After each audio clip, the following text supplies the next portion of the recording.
Chapter 13 of the Sunset Strip Diaries. Will she be chopped to bits in there? The spring continued.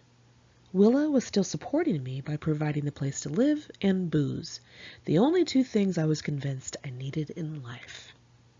She left her apartment on Cherokee and got a new place down the street in Alley Cat Scratch's building on Yucca and Whitley. I was only working a few days a week at the beauty supply store back in the valley. My meager paychecks went straight to my mother for rent.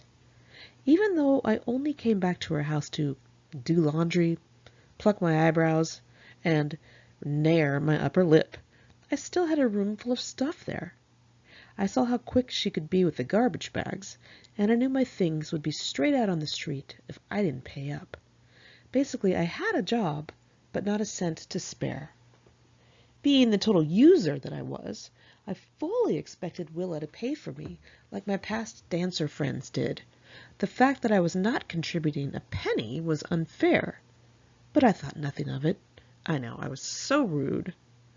A year prior, a black dude on drugs named Rodney King was running from the cops, and as you probably recall, some cops caught him and beat the shit out of him. Somebody videotaped it and showed it to the media, and it sparked a huge controversy that implied the cops were abusing their power by using excessive force. People assumed it was due to racism, because most of the cops were white. The cops went on trial during 1992, and at the end of April, the verdict was going to be announced as to whether or not those cops were guilty. The night before the announcement, Willa and I saw that cops were staked out around the area in Hollywood. We asked two of them why they were all outside, and they said, "Oh, that verdict is being announced in the morning, and we've all been called out here in case something goes down." We were like, "Huh? What could go down? Like, what does that mean?" They were cool cops. They started chatting about it. They didn't think anything was going to happen. They were just following orders, bored, and eating fast food in the car. Well, lo and behold, when that verdict was announced that the accused cops were acquitted, much of the black population went ballistic in South Central Los Angeles and called it racism. Huge riots started to occur by the next evening, the largest at the intersection of Florence and Normandy in L.A. There were so many people that they outnumbered the cops. They started burning buildings, attacking store owners, throwing bricks through windows, and torching cars. There was plenty of looting and fires going on in Hollywood as well. Well, we took that opportunity to watch from the apartment roofs, which overlooked Hollywood Boulevard. We barbecued from the rooftop and watched people roll huge TVs out of an electronics store. Michael and Strange went and looted Melrose and got some clothes from The Gap, of all places. There was a curfew put in place by the police department, so I drove back to my mother's house in the valley, a place I hadn't seen in weeks or maybe months. Jimmy called to check on me. I screamed, "If you were so concerned about me, you wouldn't have screwed a bunch of chicks without protection and then come back to me," and slammed the phone down. I went to Trisha's and watched downtown L.A. on the news. It was in flames. We were stunned that the verdict of the police beating caused such an uproar in the community. But things were contained after a week or so, and I drove back out to Hollywood to continue torturing myself. Willa still needed to make some money so we could continue partying. So I took her to the Holiday Inn on Highland, where she was to dance for some guy. She told me to come with her to knock on the door and collect the cash. She was annoyed and wanted to get it over with. I shuddered at being so close to the transaction. I knocked at the guy's door, carrying a portable stereo with one of my cassette tapes inside.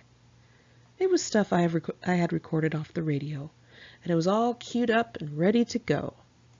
We stepped in and saw an old fat guy in his underwear. I tried to act cool and not look down at his tighty-whities and fat gut. He said, "Which one of you is it?" She piped up and said it was she, and that I was there to collect the money. I took his cash, a few $100s, and went back into the car, which was in an underground parking garage, and I waited. Before I left, she whispered to me that if she didn't come out in exactly a half an hour, I was to come back up and knock on the door and get her. Whoa. What if she didn't come out? Was it possible he would, like, kill her in there? And what the hell could I do to save her? Wouldn't he just pull me in the door and kill me too? I realized that I was playing the role of the muscle, and I didn't feel I could do an adequate job in providing her protection. I sat in the car listening to Right Said Fred. I was nervous, hoping she would be okay and come out of the room on her own. 30 minutes passed. She did not come out. My heart was beating like a loud bass drum. How did I get tangled up in some shit like this? Now I have to go and try and save a strangled dancer from some fat guy's hotel room? What was I going to do exactly? Beat him with my brush? I went back up and knocked on the door. She answered the door and looked fine, but she was no longer wearing her red lipstick. She quickly pushed her way out the door and closed it behind her. We walked down the halls to the elevator in silence for a few minutes. Then she said she wanted to go out that night for some drinks. When I listened to the tape later, it had not been played. It was still queued up. I knew at that moment that she had not danced at all. My friend was not a stripper. She was a hooker. I guess I kind of knew inside because she wasn't a dancer at a club, and she didn't even do bachelor parties, which can get pretty sketchy in and of themselves. When I actually let myself think about it, I was taken aback at how ugly and dirty it was. This was her reality. She had no family and no friends other than Tricia and me. She had no skills, and she didn't have enough money to pay rent on an apartment by herself. She sold her body. My glamorous picture of her had disappeared. It was not dazzling, it was not powerful, and it was not glamorous. It was nothing to look up to. She had to sleep with a big fat man for money. She lived a life of shame and degradation. Side note, this day and age, we are supposed to be positive about sex workers. If you are a sex worker and you're digging it and it's working for you, more power to you. This girl hated what she was doing, the person I'm writing about. Back to the story. Willa told me that she was from Georgia, or somewhere in the South, and she used to get beat up every single day at school. She was incredibly angry, very, very angry, and just trying to survive. And there I was, mooching off of her. I could have lived with my mother, and I was mooching off this poor girl who had to do that for money. She was so lonely that she gladly supported me along with her. Most of the time, she just tried to scam things for free. There was a liquor store on the corner of Hollywood Boulevard and Cherokee. We walked over there, we took ramen noodles and other food, and she sweet-talked and made promises to the poor little Hindu guy who owned the store. He let us have the food without paying. Some nights, Willa and I ditched our cab without paying. We would take a cab home from the Rainbow, tell the driver to hold on, we'd be right back. Willa would let the cab driver hold her purse that had nothing in it. We would get out, go inside, and never come back. We did that a few times until the cab companies would no longer even come to pick us up, because they were warned of our address. She stopped paying the rent on the apartment, and they couldn't legally evict her for 30 days or something, so we stayed that 30 days, living it up and having parties. If the parties got too big, we left and let everyone stay and party without us. She didn't care because she only had a mattress and a broken-down TV. There wasn't even any toilet paper. Her room had condoms all over the floor and old dried-up slices of pizza and open pizza boxes. It's pretty sickening. The night before they changed the locks on the doors, we packed up the few items she did have into my car. Then she set up shop at the Howard Hotel, which was about 2 blocks away in the same neighborhood. We both had fun at first. We jumped on the beds, we played the radio. I remember hearing Tennessee by Arrested Development, specifically while jumping on the bed. We partied and we brought back whoever wanted to hang out. Leslie and Pepper, who had left their previous bands and started a new band together called Queenie Blast Pop, came over once and we robbed them. Then we threw them out. We took their toothpaste and their other belongings from their fanny packs. In the bright blue mornings, Willa walked outside of the grimy hotel in her white robe and picked up the LA Express. It was a sex industry newspaper that advertised porn stores and strip clubs, but was most known for escort services. She opened its inky pages and called a random service to pick her up on the spot and send her straight out on call. It literally kept her off the street corner. One day she called a service, and a dude pulled up to the hotel in an old, crappy brown car. I am not kidding you, he looked exactly like J.J. Walker from Good Times, clothes and all. She told me to come with her, and I was scared inside, but I went. Soon we were on a freeway going to Culver City. I looked over at her blonde head looking out the window. Surely she would have some plan if he tried to kill us. She would protect me, wouldn't she? The guy soon pulled off into some run-down area toward a dingy motel. She told him 30 minutes, and off she went in a black velvet top and black pants. I then had to sit there and wait in the car with him. I felt like I was going to shit my pants. He said he needed to get gas. Wait, I can't let this guy drive away with me. Nobody but Willa knows where I am, and neither of us know who he is. I was terrified that it was the end of my life. He drove to a gas station, and as he pumped gas, I considered getting out of the car and running, but I didn't. What if he really were only going to get gas? And I hastily jumped out like a maniac, stranding myself in Culver City. I pictured him driving back to get Willa, telling her I was gone. Shit, I guess I'll stay in this car and take my chances. I tried to hold in my diarrhea. Luckily, he drove back to the motel parking lot after getting gas. I exhaled in the back seat, counting the seconds until she would walk back out of that motel. JJ had a beeper or two, and she was supposed to page him if there was a problem. I thought, how is she going to page you if she's being cut to bits in there? But lo and behold, she came out after 20 minutes. It was the longest 20 minutes of my damn life. She got in the car without making eye contact with either of us, blonde hair falling over her shoulders. She had cash in hand, started counting it, her bright red fingernails flipping the bills. I tried not to stare. She kept a portion of the money and then gave JJ his cut for driving. Drivers always got a cut because they also counted as the muscle. They were insurance. They were the one who would go and save the girl if she didn't come out within the allotted time slot. The person who could save the girl from danger, maybe even death.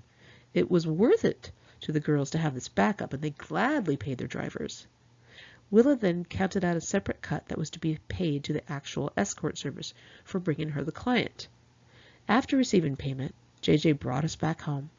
As we were driving back past palm trees and spray-painted buildings, I thought about Willa.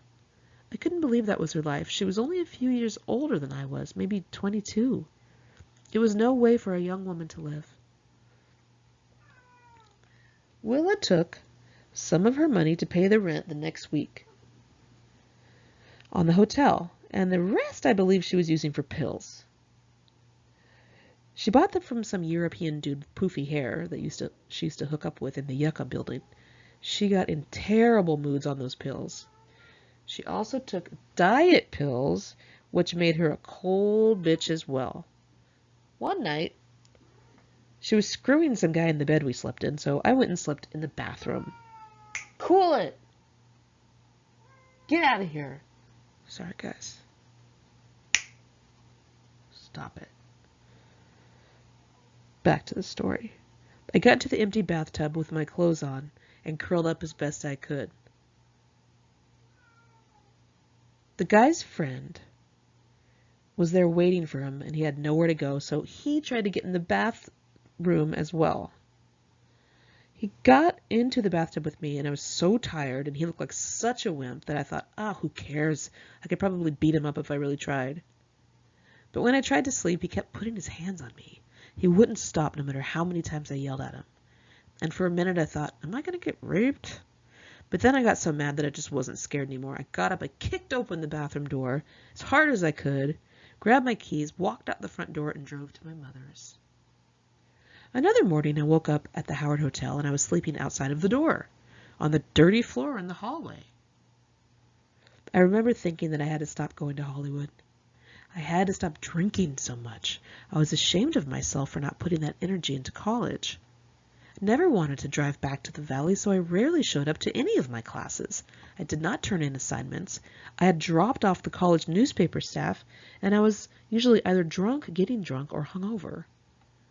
I felt myself kind of tipping over to a place that I did not want to be. I went from having this social circle on the weekends to entering the actual lifestyle day to day. I went to a party with Willa a few days later, and some homely fat guy in glasses offered me a sip from his bottle of wine. I remember drinking from it and then just total blackness. I had been roofied. I could hear, but I couldn't move my body. I heard Willa laughing at me and talking behind my back and making fun of me. Somebody brought out a snake and was letting it crawl all over me, and I couldn't get it off me, let alone move. I was paralyzed. I couldn't open my eyes because I was completely shut down except for my hearing. It was so scary. I felt like I was in a coma, but I could hear. Then I woke up in a room on a bed. The weird fat guy was sitting in the corner staring straight ahead. It was the next day. I rubbed my eyes and immediately looked down to see if I were naked. I wasn't. I was fully clothed, and so was he. But what if he had raped me and put everything back on me? I didn't know. I had no recollection of anything. Nothing hurt, so I didn't think I had been raped, but I wonder if he peeked at me or lifted up my shirt or something, or maybe felt me up somehow. I asked him where I was. He said I was in the Yucca building. I got the fuck out of there running a block or so to Willa's hotel room without shoes. I jumped over glass on the sidewalks, crying and sweating. I remember the very last day I ever saw Willa. We went to visit Michael at some girl's apartment on La Brea and Franklin, and beautiful young Bertie Montgomery was also there in a sheer floral baby doll dress and cherry lip gloss. Willa despised Bertie, but found her stunning. She randomly took Bertie into the bathroom and made out with her. Again, things like that were kind of just normal behavior in that town. Not too long later after that, the keys to my car were missing. We all started looking for them in the apartment. While everyone was searching, Bertie took me aside and whispered she saw Willa hide my keys. She was sure Willa was planning to steal my car, but she was afraid to tell me because Willa had threatened her. I was like, was that before or after you guys made out? Then it dawned on me that Willa was planning to steal my car. She had asked me earlier in the week to show her how to drive it. The transmission skipped, so I had to skip over third gear, even though it was automatic. Does that mean she would steal a car? Probably. The bitch wasn't scared of much. She ended up living with the little Hindu man who owned the liquor store and driving his car. His store was robbed not too long afterward, and he was shot in the private parts. He lived. I never saw Willa again. Okay, so there I was in the thick of things. I didn't seem to notice that the crowds on Sunset were no longer large. Things were very slowly dying out because there was a new sound trickling through the radio and MTV, and it was as sure as shit not glam. It started with a band named Nirvana. They looked dirty, angry, styleless, and colorless, quite the opposite of what the Sunset Strip stood for. Nirvana was from Seattle, so the record companies began to look to the north for bands and less to the Hollywood scene. My friends and I were so drunk that we didn't even pay attention. It wouldn't be long until we would be forced to take notice, but at that time, things were still a party to us. Journal entry, May 27th, 1992. Bertie Montgomery asked for my number the other night, and I gave it to her. She's been calling me. She's actually my rival, a threat to me. She appears to be dumb, but she's actually quite sneaky. She's very sweet and smiley to girls while insulting them and or stealing their boyfriends. It doesn't matter that they all talk about her when her back is turned. She has the code cracked, and it would be too much trouble to compete. And the girl is beautiful, more so than me. The thing that sucks is that she wouldn't think twice about doing anything she could to win popularity over me or bag a guy I liked. We aren't close enough at this point to where she would have loyalty toward me. I have to be very careful not to give anything away in our fake phone conversations. I have the upper hand for being admired and fawned over without having slept around as she already has. I played my card better than she did already. I will win in the end because her age shows and she can't be subtle. So regardless of the fact that she annoyed me, I started to hang out with Bertie. She was so pretty and had such great clothes and such expensive cosmetics that, being the user that I was like, where do I sign up? I liked that she lived with her parents, so we wouldn't have to worry about our safety. It was like another Christabel. She was really fun, girly, and enthusiastic, bright-eyed and bushy-tailed and all that shit. Bertie felt that we needed to stick to our kind, pretty girls, and if she was peeved, actually, if I talked to anybody who wasn't good-looking. She gave me a lot of crap for that. She loved to talk about the less fortunate, which made me feel very uneasy. One night, I was with Michael and one of his female acquaintances who was rather average-looking but harmless. Bertie showed up and saw her, thinking I had brought the girl along. She scrunched up her face and asked me right in front of the girl, "Is this another one of the girls you've picked up as a friend? I swear you pick up all these unwanted friends." "And you're one of them, honey," I said, and Michael started cracking up. Bertie and I had a crazy night about a week later. We were driving back to her parents' townhouse at about 3 in the morning. We were at a stoplight, and we looked over to see two guys who we knew from around Hollywood. One of them was pretty well known. He was the singer of a popular band who I had seen on MTV. The other guy was named Sparkle. He was blonde, swishy, and feminine with tons of makeup and glitter all over him.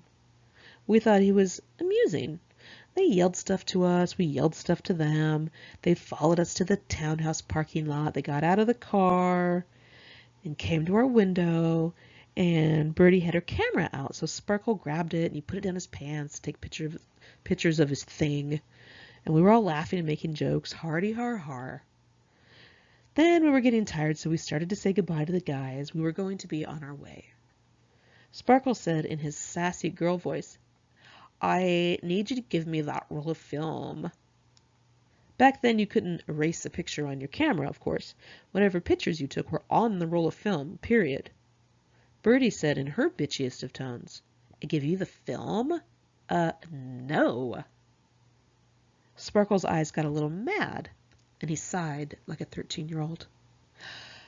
"I said, give me that roll of film. There's a picture of my dick on your camera." We stared at them in the dimly lit parking lot. Bertie then put the camera in her inside coat pocket and lifted her eyebrow. She always had to be totally dramatic. I looked at the two of them and I thought, as I had in similar instances, shit, what could happen with these two wimps? I could probably take on both of these guys and kick their asses myself. I wasn't worried. I was kind of a badass. I yawned and I hoped she would hurry up. I was tired. Suddenly, something changed in Sparkle.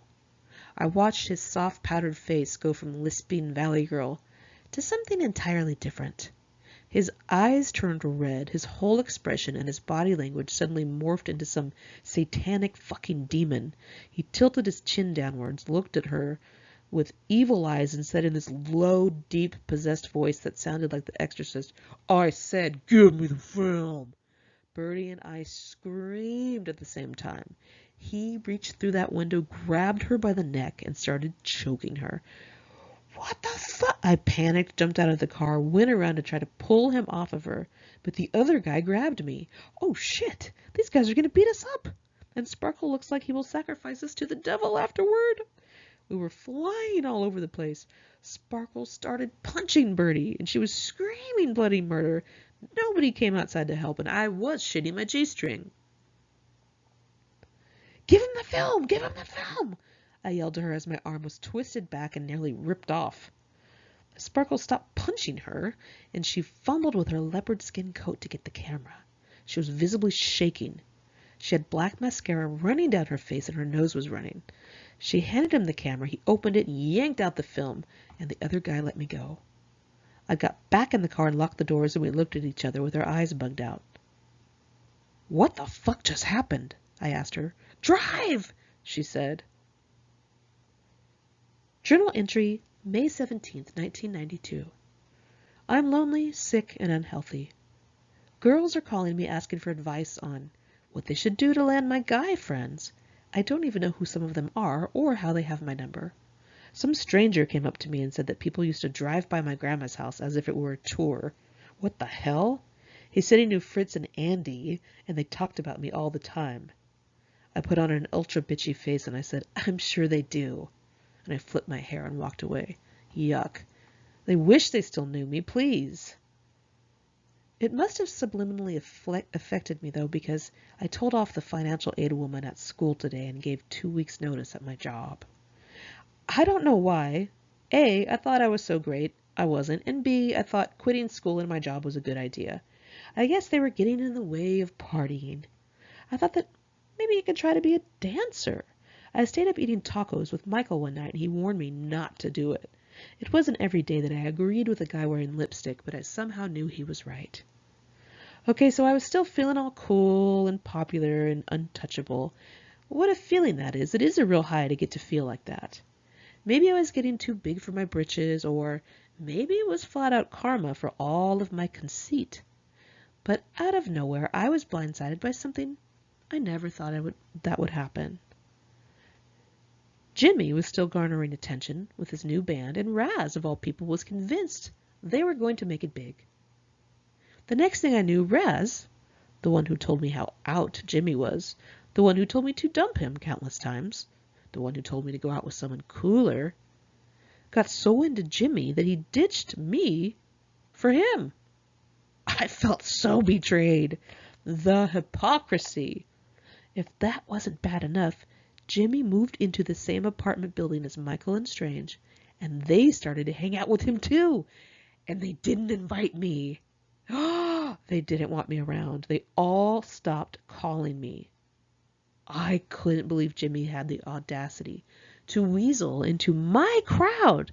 He had hated them so much, and they thought he was a huge dork. What had happened? Well, I had to put a stop to it.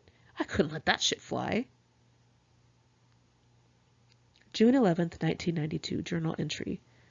I don't want to talk about it. Everyone is making friends with Jimmy and starting to ditch me.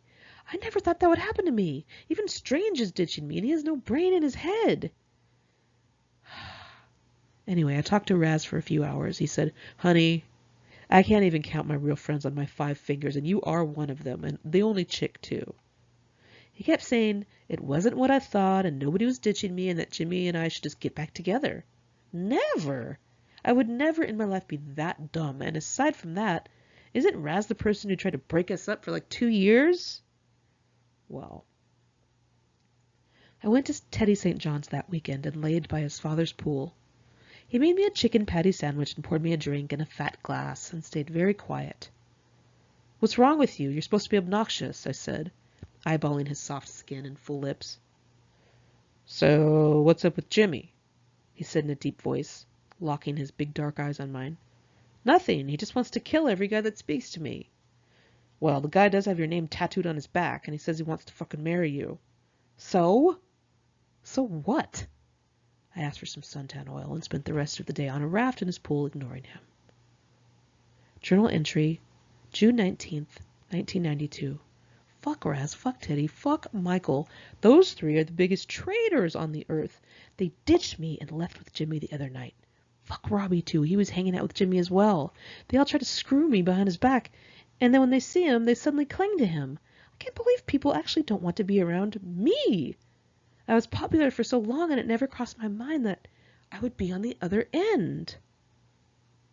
Journal entry, July 4th, 1992.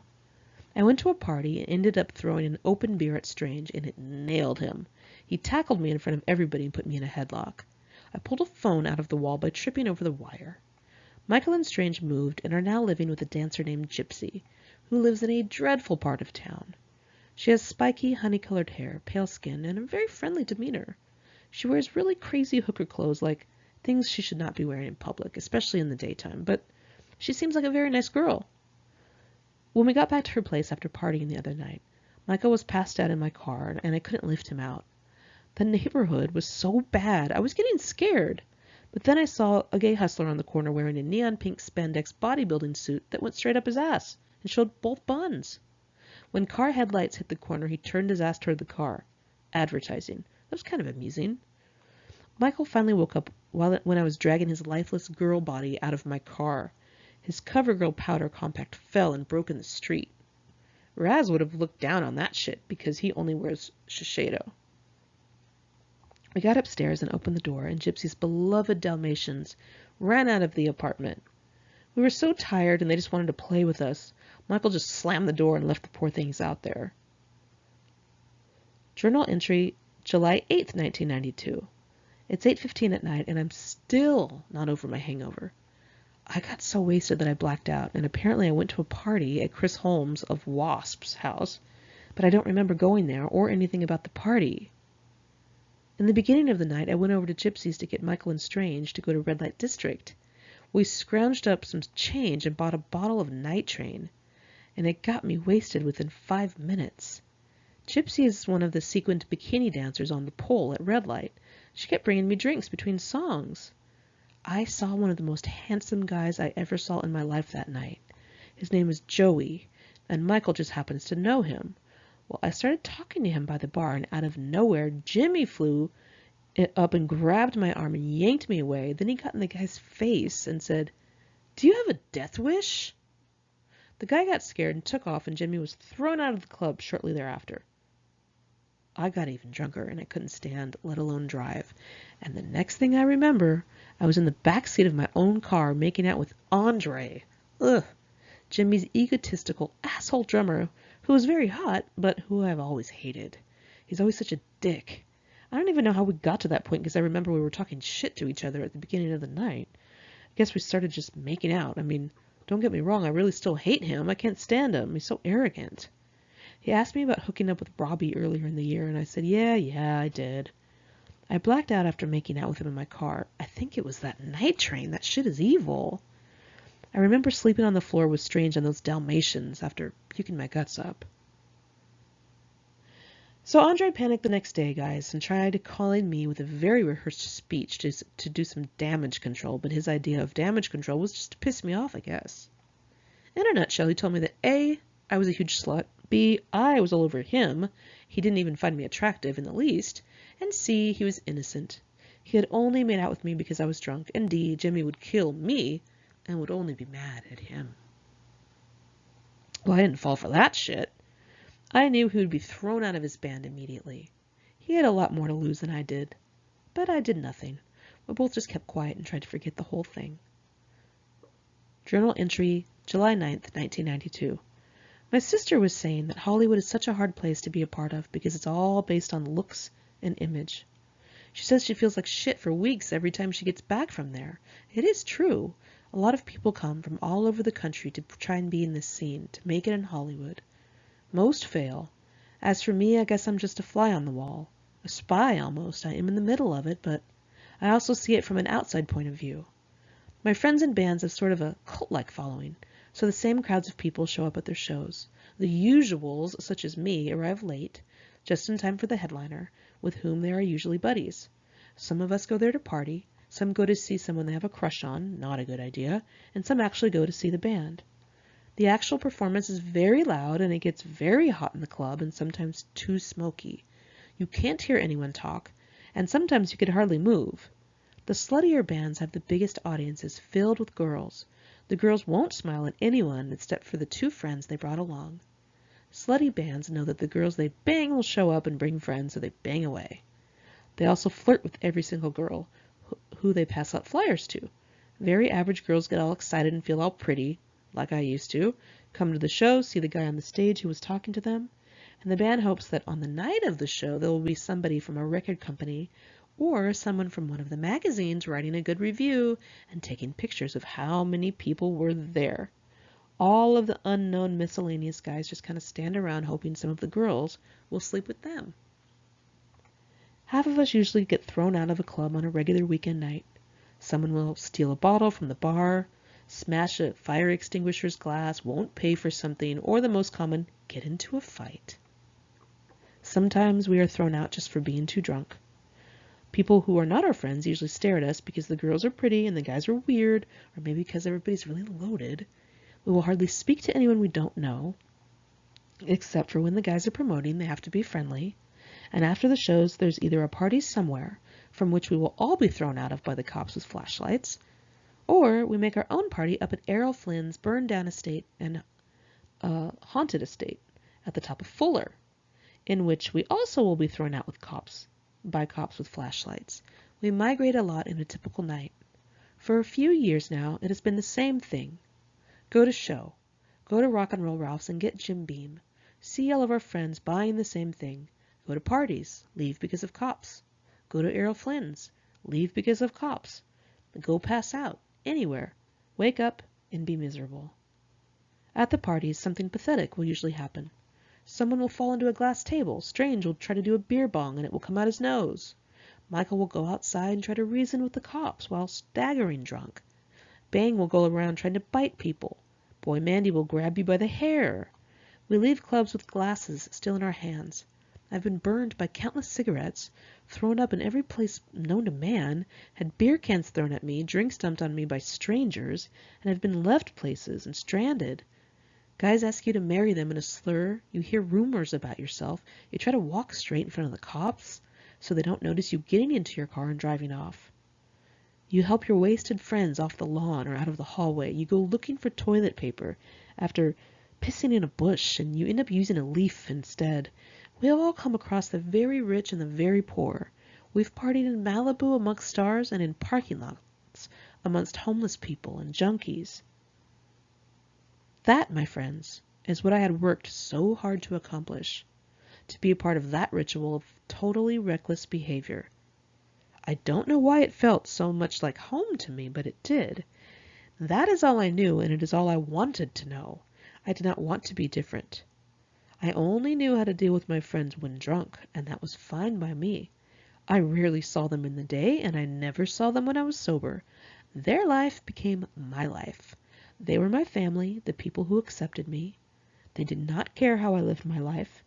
They didn't ask each other what they did for a living. They didn't want to know your background. You could have killed someone, one of the guys actually did, and you wouldn't be judged for it. But having brown hair would get you tossed out of the crowd. Priorities. They never called girls sluts or whores, because many of them actually were. While there were several things one needed to do to cement status there, the people were non-judgmental when it came to morals and ethics. Nobody had any, and they held you to no standards. Okay, so there I was trying to figure out how to get my status back. Jimmy had made a bold social move and started hanging out with my friends, the ones who had made fun of him the year prior. They started to turn away from me, and I was not going to take it lying down. And just when I was running out of ideas, some good luck came my way.